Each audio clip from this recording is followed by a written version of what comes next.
The NFL world just witnessed one of the most explosive confrontations of the season. Former NFL quarterback Shaun King stepped into the ring to defend Deion Sanders and his son Shedeur against one of their most vocal critics, Jason Whitlock. Shedeur is not ready, and his attitude is horrendous. And Deion said, I'm Deion Sanders. I didn't have to use them. I'm one of the greatest football players of all time. Kevin Stefanski's having to spend extra time with Shedeur because he's not that familiar with the playbook. He's not that familiar with reading different coverages and all. He's behind because he's only played for his daddy. I want a silver spoon in my mouth. I don't like the struggle. I don't want the struggle. I don't respect the struggle. I got it out the mud. It's all just sloganeering. And just when we thought it couldn't get more intense, Myles Garrett showed up and torched Whitlock with his own logic. I think the visual representation, Public Enemy #1 and police bars for Shedeur and Coach Deion is extremely unfair, Jason. There are a lot of other entities in our communities that are more deadly and dangerous to people than Shedeur and Coach Prime. This isn't just another hot take debate. This is about race, culture, hip-hop's influence on football, and whether the next generation of black quarterbacks is being set up for failure before they even take their first NFL snap. Buckle up, because this conversation just exposed everything wrong with how we evaluate young black athletes in America. Let's set the scene. Jason Whitlock, never one to shy away from controversy, posted a graphic comparing Shedeur Sanders and Coach Prime to Public Enemy's iconic album cover, complete with crosshairs and prison bars. Yes, you heard that right, prison bars, for a college quarterback and his Hall of Fame father who've done nothing but revitalize programs and give opportunities to young men. Shaun King came out swinging, and honestly, he had every right to be furious. I can't do that. You have prison bars, and you've got Public Enemy #1. Blame Chuck D and Flavor Flav. There are a lot of other entities in our communities that are more deadly and dangerous to people than Shedeur and Coach Prime. King immediately called out the visual as extreme and unfair. He pointed out the obvious. Public Enemy were iconic rappers, rebels with a message, trying to expose injustices in the black community. They were looking for a legal way out of systematic oppression. Comparing them to the Sanders family with such violent imagery? That's not analysis, that's character assassination. But Whitlock wasn't backing down. His argument? That hip-hop culture is fundamentally incompatible with success at the quarterback position in the NFL. Football, particularly at the quarterback position, but football in general, because of its military-like structure, it's about submission. It's about submitting to the head coach, and the team is greater than yourself. And hip-hop is about individuality and being rebellious to authority. Jason claims that football demands submission, while hip-hop promotes rebellion. And because Deion and Shedeur embrace hip-hop culture, they're setting themselves up for failure. Whitlock pointed to the fact that 8 of the top 9 quarterbacks by record this season are white. He argues this proves his point that black quarterbacks are struggling because they refuse to submit to coaching staffs and team structures. He specifically called out Shedeur for reportedly having no interest in submitting to Browns offensive coordinator Kevin Stefanski during pre-draft meetings. Here's where Shaun King completely dismantles this narrative. The black rap hip-hop culture has permeated every part of America. I mean, go on TikTok. It's white moms with young white daughters doing the dances. And King brilliantly pointed out that hip-hop culture hasn't just influenced black athletes, it's infiltrated every corner of American society. White moms and their daughters are doing TikTok dances to hip-hop music. Athletes across all backgrounds embrace the culture. Jackson Dart wears diamond chains. J.J. McCarthy does celebratory dances. But somehow, when Shedeur does it, it's a problem. The double standard is glaring. Whitlock himself admits he doesn't applaud Jackson Dart for having swags, but King correctly notes that most of sports media does. Lamar Jackson's criticized for having a grill. But what's really happened is, if you go back to my draft class in '99, and listen, there were some icons that came before me. Lamar Jackson gets criticized for wearing a grill, while white quarterbacks get praised for their confidence and personality. The evaluation metrics are completely unequal. King dropped a truth bomb that Whitlock couldn't refute.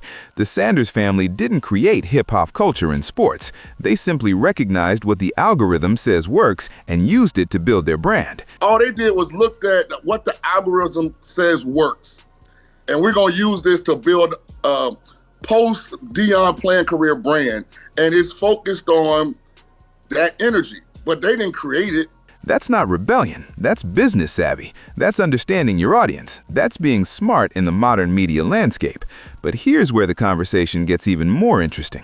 King, a former NFL quarterback himself, provided historical context that Whitlock conveniently ignores. He talked about his 1999 draft class, when black quarterbacks truly infiltrated the league. Me, Donovan McNabb, Achilles Smith, Dante Culpepper, Aaron Brooks, Michael Bishop, we all came into the league at the same time. We had to submit or you wouldn't play. So we couldn't have our own personality. These guys had to submit completely. They couldn't have their own personalities. They had to play the game exactly how the league wanted them to play it. The NFL didn't change because they suddenly became progressive. They changed because they had no choice. So the NFL didn't change because they wanted to. They changed because they had to. Because the type of quarterback that was available to come into the league wasn't the Elvis Gerbach type. It wasn't the Peyton Manning type. The college game started producing a different type of quarterback. The pocket passers weren't dominating college football anymore. Mobile, dual-threat quarterbacks were taking over. The league had to adapt or die. This evolution brought confidence. Lamar Jackson, Baker Mayfield, Patrick Mahomes. These quarterbacks didn't just submit quietly. They brought personality, swagger, and yes, elements of hip-hop culture to the position. And guess what? It worked. Mahomes is the face of the NFL. Lamar is a two-time MVP. The league is better because of this diversity in style and approach. But King made a crucial distinction that young quarterbacks need to hear. He's not advocating for complete rebellion. He's advocating for authenticity combined with work ethic. He acknowledged that Shedeur's approach of calling himself legendary before proving anything might have been short-sighted. He self-appointed himself legendary. Legendary means I don't need help. I don't need a group around me to help me be successful. You put me in your organization and we're going to win. So being a third-string quarterback during the year. Claiming you're better than what you see in the league while sitting as a third-string quarterback, that creates an uphill battle for earning respect and patience from coaches and teammates. The sustainability argument is important. King emphasized that quarterback is the hardest position in all of sports. The hardest position in all of sports is quarterback. I don't care if you're black, white, Hispanic, Mexican, Indian. There's not a harder position to play. You can't be braggadocious and outspoken and rebellious before you have success because there's no sustainability. You need grace. You need patience. You need people in your corner when things inevitably go wrong. Coming in with an attitude of invincibility doesn't build that support system. This is the nuanced conversation that gets lost in the noise. King isn't saying Shedeur is perfect. He's saying the visual representation and overall narrative surrounding the Sanders family is unfair and rooted in deeper biases about how black athletes should behave. Whitlock's argument essentially boils down to this: black quarterbacks need to suppress their cultural identity and personality to succeed. They need to be more like the white quarterbacks who submit to coaching without question. That's not analysis. That's asking an entire generation of athletes to code switch and diminish themselves to make others comfortable. The reality is more complex than either extreme suggests. Yes, young quarterbacks, regardless of race, need to be coachable. They need to understand the game. They need to work within offensive systems. But they also need to be authentic. They need to bring their full selves to the position. The greatest quarterbacks in NFL history have always had strong personalities. They've always had swagger. They've always believed in themselves to an almost irrational degree. Tom Brady was labeled as too slow and unathletic. Aaron Rodgers was considered too arrogant coming out of Cal. Brett Favre was reckless. Peyton Manning was seen as mechanical and unable to win big games. Every great quarterback has faced criticism. The difference is that black quarterbacks face an additional layer of criticism centered around their cultural expression. When Baker Mayfield plants a flag at Ohio State or does the crotch grab celebration, he's competitive and fiery. When a black quarterback shows the same energy, suddenly it's about maturity and leadership questions. The standards are different, the expectations are different, and that's the conversation we should be having.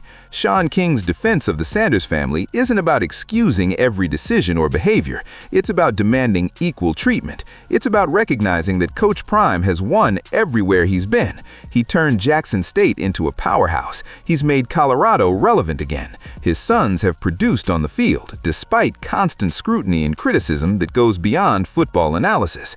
The viral nature of this confrontation tells us something important.